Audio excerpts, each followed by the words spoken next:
Je m'appelle Marc Fraise, je suis comédien depuis 17 ans et père de 2 enfants. Je suis au-dessus de Lyon, à 1 heure de Lyon en voiture, à côté d'une petite ville de 5000 habitants qui s'appelle Cluny, en Saône-et-Loire. C'est la Bourgogne du Sud. C'est une chouette campagne très très verte, très humide. Où on s'ennuie sans limite. C'est mon QG tuto. Ouais. Ouais.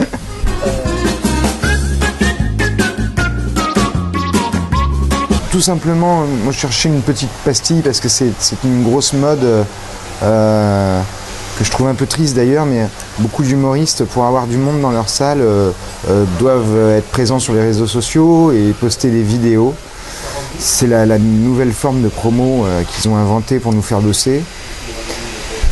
Et beaucoup de choses sont très bien, beaucoup de choses se ressemblent aussi. Et puis les tutos, c'est pareil. Moi, quand j'ai décidé d'en faire, il en existait déjà quelques-uns qui étaient décalés.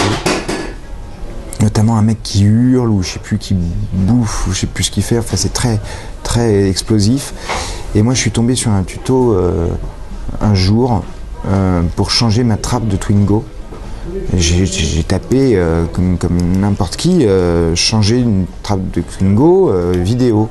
Et je vois un tuto d'un mec qui change une trappe de Twingo et qui, en 2 minutes, alors le net, il est riche de ça. Hein. C'est que les gens acceptent maintenant de se filmer, de montrer leurs photos de famille, tout ça.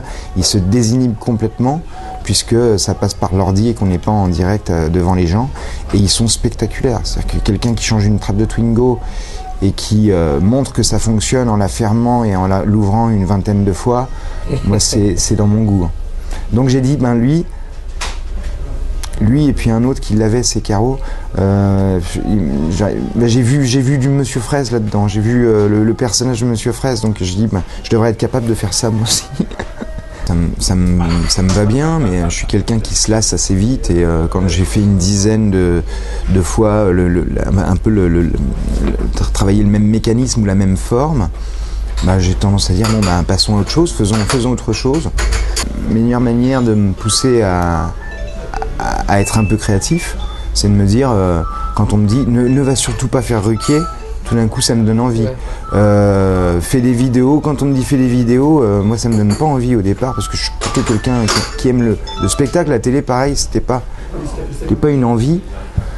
Je pensais qu'on pouvait éviter de passer par ces biais-là pour avoir du monde en salle, mais c'est compliqué. Et du coup, quand on me dit fais des vidéos, faut que je trouve juste la forme qui va me donner envie. Mon chef, il est là à 8h tous les matins, donc tu t'appelles à partir de 8h, t'inquiète pas. Ça rentrera bien dans le cadre. Il manque que le percolateur qu'on va pas tarder à entendre. Ah si, on l'a entendu, c'est bon. Oui, ça y est. C'est dans la boîte.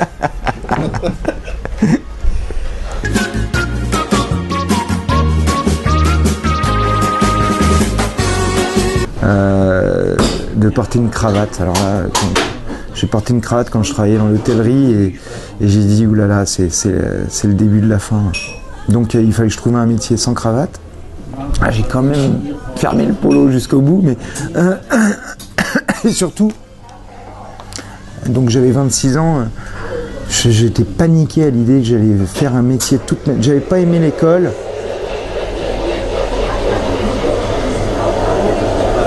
On attend ou pas? Non, j'avais pas aimé l'école, et je sentais que j'allais pas aimer la vie professionnelle non plus.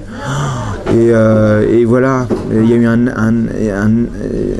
j'avais une envie de liberté, de faire ce qui me plaît. Et si vraiment je répondais franchement à la question sans me cacher, ce qui m'aurait plu, mais vraiment comme un rêve, quoi. Ça aurait été d'être un humoriste qui fait rire les gens, quoi. Quelqu'un qui fait rire les gens sur scène, comme les fameux Coluche que je voyais dans mon enfance et mon adolescence. Donc voilà, il suffisait de s'essayer.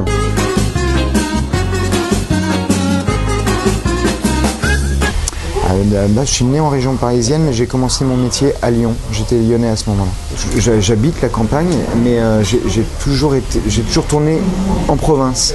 Et c'est que depuis 2 ans que j'ai accepté de venir jouer des coudes à Paris avec toute cette jungle du spectacle. C'est un petit peu Paris, c'est un petit peu Avignon tous les jours. Donc c'est une bataille.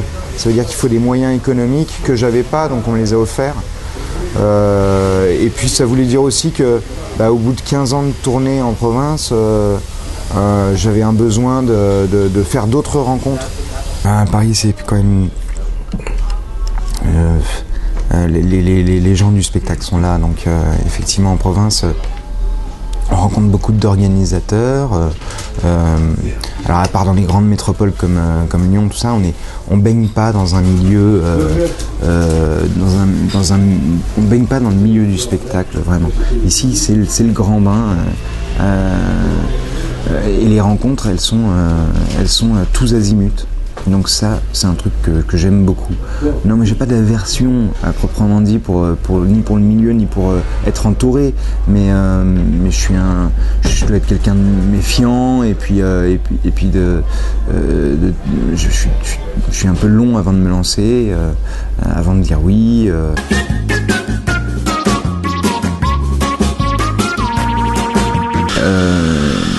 Nature humaine, quoi. Nature humaine. Alors il y a 2 mots. Alors tu prends humain ou nature. Non, mais c'est un humain, enfin, et plus qu'un humain, un Français. C'est un Français. Voilà, il parle de trucs très français. Hein. Enfin, en tout cas, français. Voilà, pays riche, qui se plaint, qui est malheureux parce que finalement, justement, tous ces produits, ça lui monte à la tête. Tous ces produits de conso, il est toujours à la recherche de ce qui pourrait être mieux pour lui. Enfin,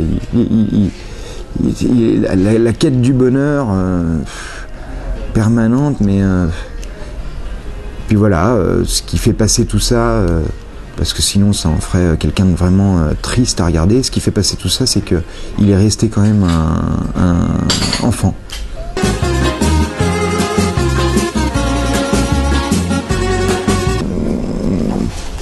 Je l'ai entendu souvent, ça, enfin lu en tout cas, mais non, c'est pas Mr Bean français. Monsieur Fraise, c'est Monsieur Fraise. C'est encore un autre clown. Mr Bean, c'est un vrai clown dans l'absurde, dans le délire. Monsieur Fraise, il essaye d'être un clown plus discret, mais il y échappe pas. À un moment donné, ça craque aussi.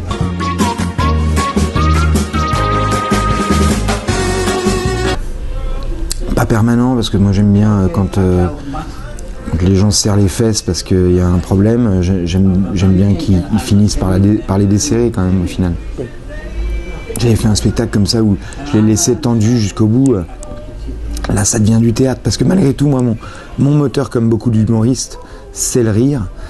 Donc il faut désamorcer, quoi.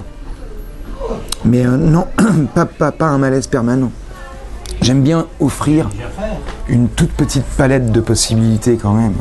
D'ailleurs maintenant ça devient très difficile de mettre une salle dans le malaise, puisque les gens viennent en connaissance de cause. C'est-à-dire que avant que je fasse Ruquier, c'était pas le même public, c'était pas la même façon de jouer, c'était pas la même surprise. La surprise, elle était totale.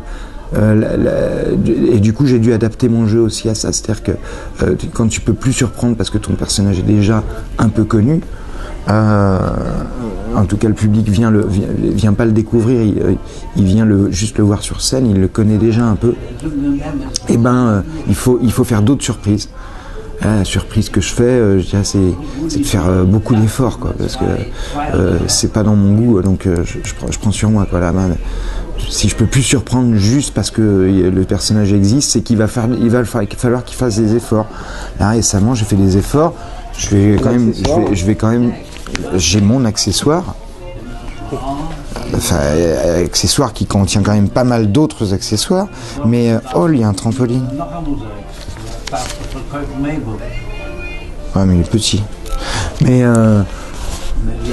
du coup, ça c'est un vrai effort, quoi. Je vais chercher le catalogue et repérer les meilleurs produits, ce qui fait que bon, ben voilà, on n'a pas perdu son temps. S'il y a 2-3 pistes de 2-3 bons plans, voilà, je l'ai. Je l'ai pas. Celui-là c'est le dernier. Je l'ai pas pris parce que je l'ai trouvé, je sais pas, il est un peu lourd. Il est un peu lourd. Mais il faudra que je le bouquine quand même. Et puis Inter, non. Inter, non. C'est Has-Been Inter. Carrefour, la Rolls. C'est marqué d'ailleurs. Et c'est quand même jusqu'à moins 80% du bon d'achat. Donc là, qu'on ait un pouvoir d'achat ou pas, il faut y aller. Ouais. Les yeux fermés.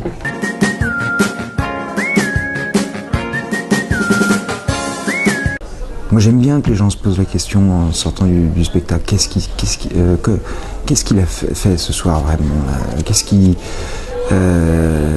était improvisé ou pas? Donc j'ai pas envie de dire exactement tous les trucs que j'utilise, mais ce que je peux vraiment dire, c'est que je me suis gardé une grande liberté. C'est-à-dire qu'il y a de l'improvisation, mais qu'il n'en est pas, c'est une fausse improvisation, parce que quand on a l'habitude d'être libre sur scène, de faire ce qu'on veut, finalement c'est plus de l'impro, c'est juste de la liberté. Mon personnage est lâché, il a sa mission, sa petite feuille de route, et puis après voilà, maintenant après on est au présent, donc tout peut arriver. Mais quitte à être au travail, je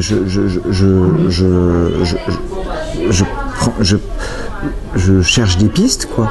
Je cherche des pistes, je suis un petit peu en recherche sur scène, voilà, et tout ça est un mélange de trucs que je sais très bien faire et d'autres que je découvre.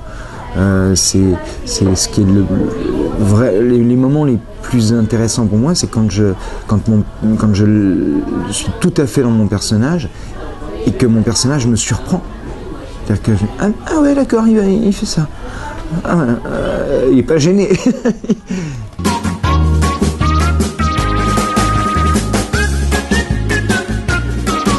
Non, c'est une critique de celui qui consomme. C'est comme, je vais pas te dire le vieux poncif à la télé, il n'y a que de la merde. Non, tu regardes de la merde à la télé, c'est autre chose. D'accord. Tu as toujours le choix de ne pas aller chez Carrefour, personne ne t'y oblige. Tu as toujours le choix d'éteindre ta télé ou de l'allumer. Donc ça c'est démocratique. Hein. Non, je suis pas contre ce genre de commerce. À partir du moment où on ne met pas un couteau sur la tempe pour y aller.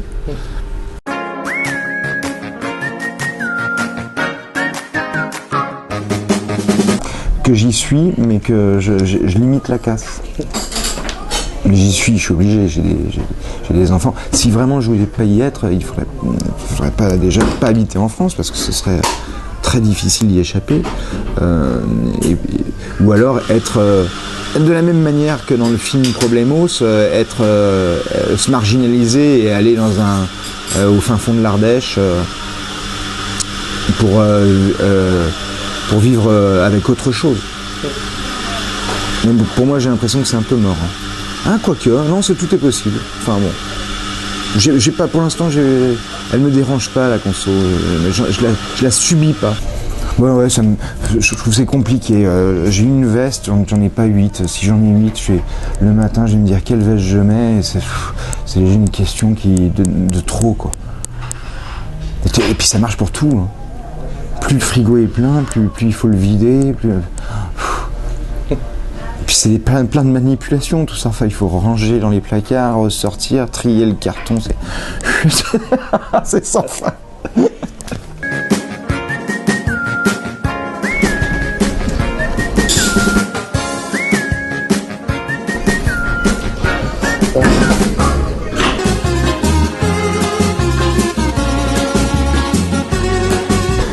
Ah ouais, moi je suis un petit peu comme des proches. Déjà, j'aime pas trop confondre mon métier qui est personnage public de scène et, et moi en tant que Marc Fraise, mon avis qui compterait pour le public. Non, j'ai pas envie d'être là-dedans. Peut-être que je vais vriller un jour, mais oui, j'ai des préférences. De démocratie de telle ou telle forme, mais moi l'engagement, j'essaie déjà de l'avoir sur scène. En tant que comédien, je m'engage à essayer de faire un bon spectacle. Mais derrière, que j'ai un poster de Marion Maréchal Le Pen dans ma chambre, ça regarde personne.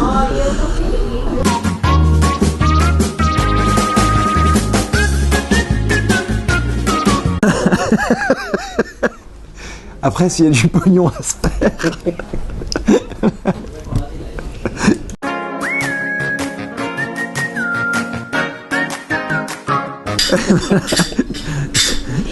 Parce que le jeudi, c'est déjà bien assez. C'est quand même régulier déjà. Tu dis seulement le jeudi, moi je te dis c'est tous les jeudis. Pas déconner. Attends, mais moi je vais te retourner une question, c'est pourquoi le week-end c'est seulement le samedi et dimanche? On pourrait commencer le week-end le mardi, quoi.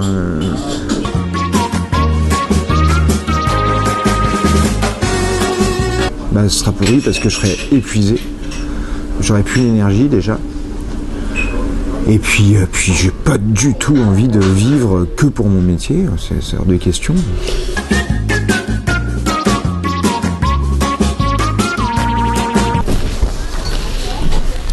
Ça me faisait pas marrer avant, parce que moi je me suis toujours considéré comme un feignant. En revanche, j'ai découvert, et j'ai fini par m'en convaincre, j'ai découvert que non, j'étais pas si feignant que ça. C'est juste que je n'ai pas le processus de créativité que les autres dans mon métier. C'est juste que je n'ai pas la même notion d'efficacité, de dose de travail, de rythme de travail non plus. C'est-à-dire que je serais vraiment feignant si je disais, si je travaillais pas le jeudi. Mais je travaille quand même le jeudi. Et ça élimine le côté feignant. Donc non, je suis pas un feignant.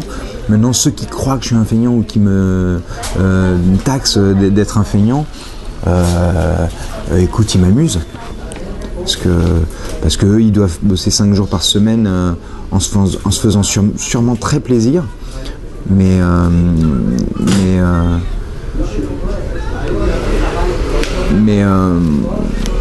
je pourrais leur dire comment ça que 5 jours. Donc ça veut dire qu'il y a 2 jours où vous foutez rien. Ça c'est de la fainéantise.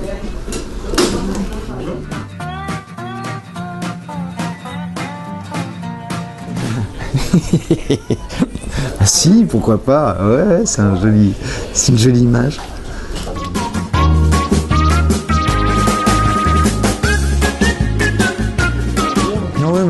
Ouais, j'entends souvent ça, mais je trouve que le théâtre est fait pour ça, hein, pour justement sortir des conventions. Enfin, ça m'étonne toujours, c'est comme quand on me dit, dis donc, fallait oser. Bah, c'est mon métier.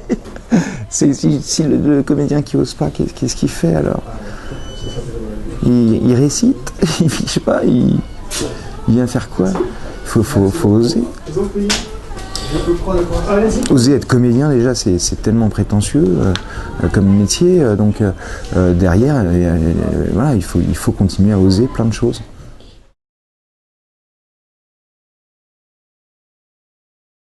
Oui, ça c'en est une, mais c'est parce que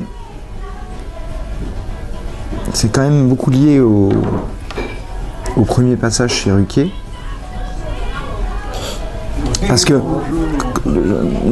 j'ai fait 10 passages comme ça à la télé, il y a eu un passage qui a marqué les gens, c'est le premier passage, et dans lequel je faisais beaucoup de silence. Et du coup, j'étais mis dans un tiroir silence. Mais non, il y a des silences dans le spectacle, peu de gens en font dans ce milieu de l'humour. Mais bah si, du coup c'est ma spécialité, ouais, si tu veux. Mais pas que.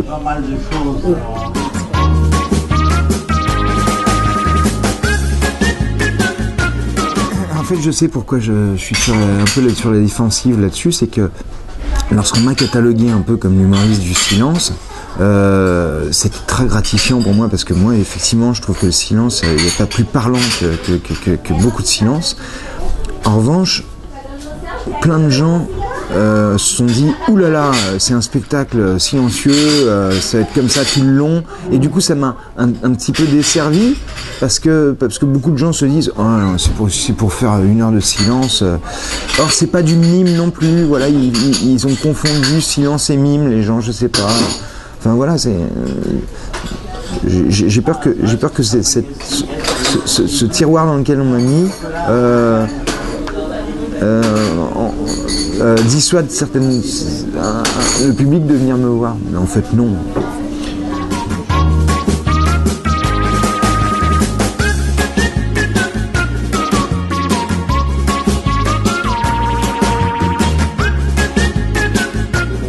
C'était des jeux, ça a été tendu juste à la fin, mais c'était des jeux parce que je pense qu'il y avait beaucoup de retours sur cette émission, c'est-à-dire que les gens, ça faisait le buzz, les vidéos étaient relayées sur le net, du coup on avait vraiment des retours de spectateurs de ça direct sur les forums, des votes, des machins, c'était très classifié et du coup ils sont très vite aperçus que ce personnage hors cadre valait le coup. Et puis eux, c'est des gens de télé, donc ce qu'ils veulent, c'est que les gens regardent la télé. Après, ce rapport de force-là, il a été créé de toutes pièces. C'est-à-dire qu'il s'est fait au fur et à mesure. Le côté la Barma, directrice de l'école, et moi, le mauvais élève qui a toujours pas appris sa leçon, c'était un truc extraordinaire. Et elle en avait conscience aussi qu'on créait un rapport comme ça. L'émission était bourrée comme ça de comédie dans la comédie. Parce que Monsieur Fraise, au départ, c'est un truc anti-télé, ça devrait pas passer à la télé. Et un grand merci à cette émission, à Catherine Barma, à Laurent Ruquier, de m'avoir laissé la liberté de faire ce que je voulais dans ce petit écran. C'était fantastique de pouvoir titiller les bords du cadre, placer des silences à la télé. Enfin, ils m'ont laissé faire beaucoup de choses et je leur en suis très reconnaissant.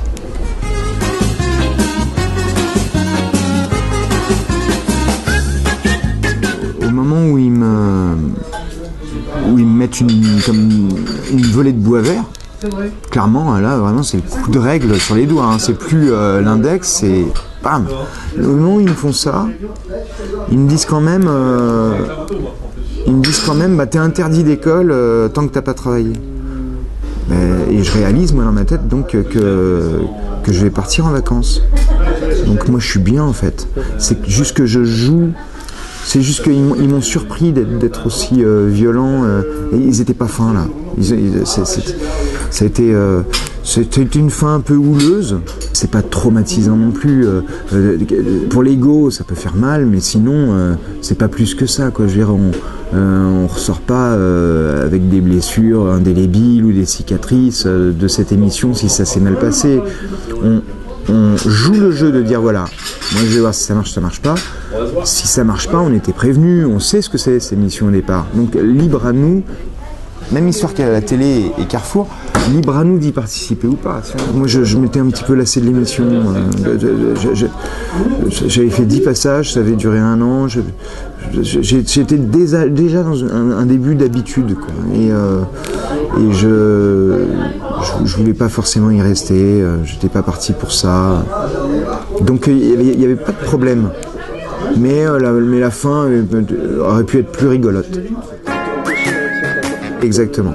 Ouais, c'est ça. C'est le seul petit truc que je peux leur reprocher. Mais en même temps, je les comprends parce que ils ont quand même aussi, ils se sont un peu aperçus que j'avais profité d'eux beaucoup sans qu'ils profitent de moi tellement.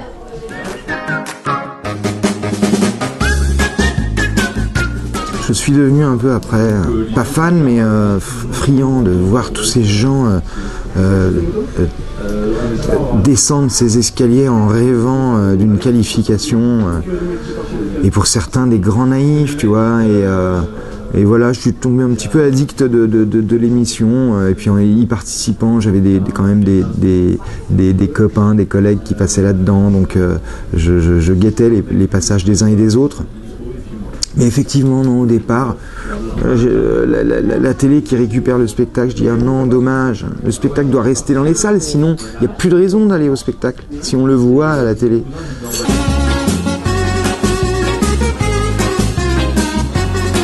Je crois que la télé, aujourd'hui, a intérêt à oser des choses, justement pour réussir sa sortie, parce que c'est la fin, là. Non plus pour longtemps. T'as vu la vitesse à laquelle ça va, la télé c'est quand même le dinosaure, à un moment donné il va y avoir l'extinction, si c'est pas dans 5 ans c'est dans 10 ans, mais la forme, alors il y aura 10 000 chaînes différentes, 10 000 programmes différents, indépendants, etc. Mais le bon vieux France 2, France 3, TF1, M6, je lui donne pas longtemps.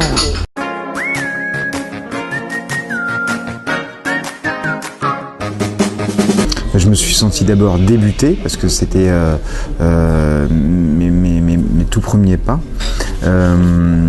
Et je me suis senti pour le coup bien entouré, presque bien trop, parce que les équipes sont énormes, aussi bien dans les techniciens qu'on croise beaucoup de comédiens aussi, et plein de rôles différents que je connaissais pas, donc comme un gamin qui découvre plein de jouets, hein, et après je me suis un petit peu laissé, j'avais pas trop le choix, mais laissé faire. Dites-moi ce que je fais, je vous le fais, mais je n'avais aucune technique, et peut-être que ça a permis aussi, notamment le personnage de Patrice dans Problemos, il est un peu comme ça, il est un peu les yeux écarquillés sur le monde, faussement sûr de lui, finalement il craque souvent, et moi j'avais cette fragilité-là un petit peu sur le plateau, parce que tout m'impressionnait un peu, le fait de ne pas avoir de retour quand on est en train de jouer, moi j'avais pas l'habitude, normalement en salle on a des retours d'un public, là quand ça tourne, on doit avoir du silence sur le plateau, et ça c'était étonnant, et puis le fait de ne pas avoir la même adrénaline,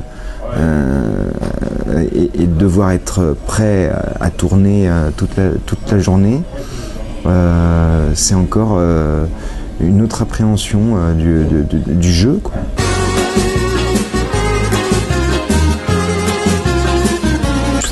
Non, mais j'avais pas le choix. Non, je préfère le one shot. Moi, on donne tout et puis après on est tranquille.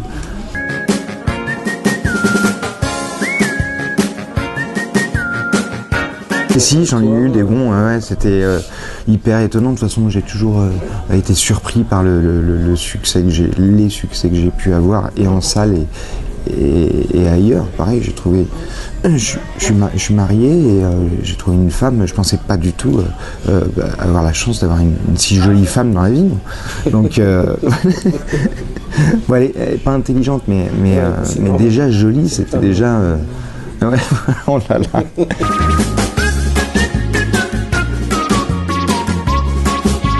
Non, le personnage était assez écrit au départ. Après, on m'a donné la liberté de ne pas être collé au texte, ça c'est sûr.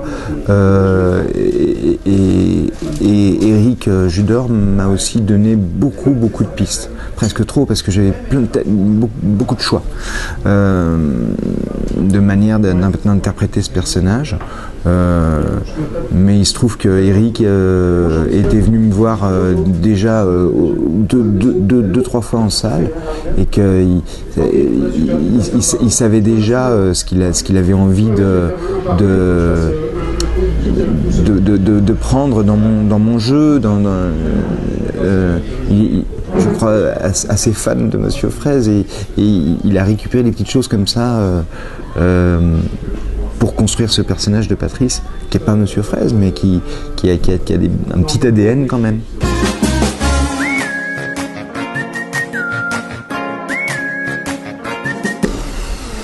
tout le monde s'attendait à un plus gros succès parce que dans le cinéma, on s'évertue quand même à croire qu'on fait quelque chose de bien.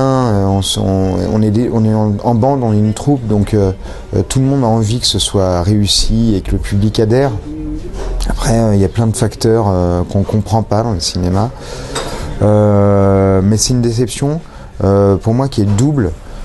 C'est que ça n'ait qu'il n'y ait pas eu tellement de spectateurs en salle, c'est un signe que les gens sortent un peu moins, sont un peu moins curieux aussi. Et puis surtout une déception pour Eric Judor parce qu'il a mis tous les ingrédients de générosité qu'il fallait, de prise de risque qu'il fallait. Normalement il devait être récompensé, quoi. Et là il l'a pas été.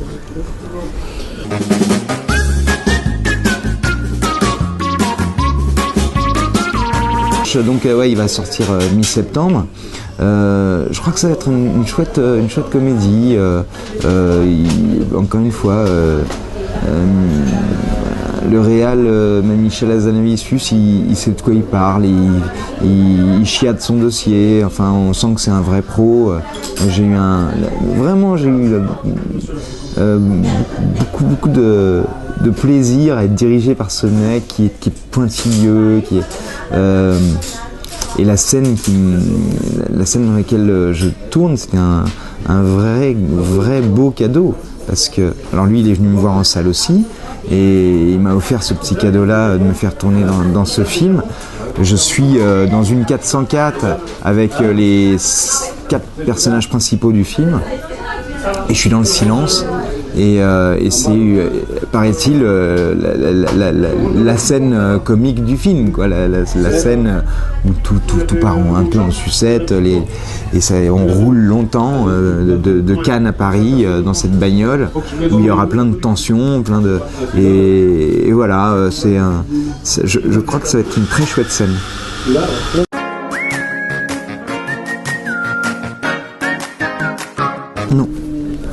Non, j'ai jamais eu envie de faire carrière nulle part d'ailleurs.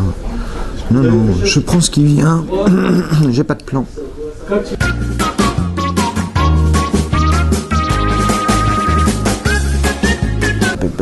Pas me saborder, le terme est trop fort, mais de me préserver, ouais. De me préserver. Parce que je sais que si par hasard, Monsieur Fraise par exemple avait un gros succès, je sais que j'aurais beaucoup moins de disponibilité pour ma vie personnelle.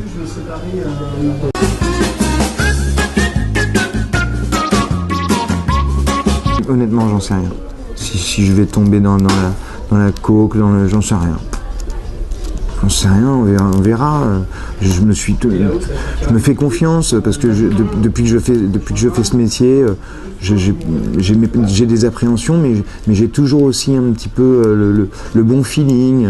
J'ai encore la chance. Enfin, je fais toujours la chouette rencontre au final. J'ai toujours eu plutôt du bol. Donc j'en sais rien, peut-être que le vent va tourner, que je vais me casser la gueule, je veux pas prévoir. Et je profite de ce qui m'arrive maintenant déjà, qui est super, je suis plein tous les jeudis, c'est extraordinaire pour moi. De gens en plus qui viennent parce qu'ils aiment, c'est génial, c'est super.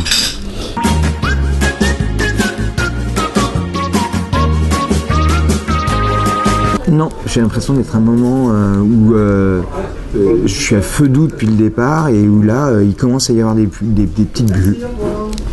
Sympa d'ailleurs, les petites bulles.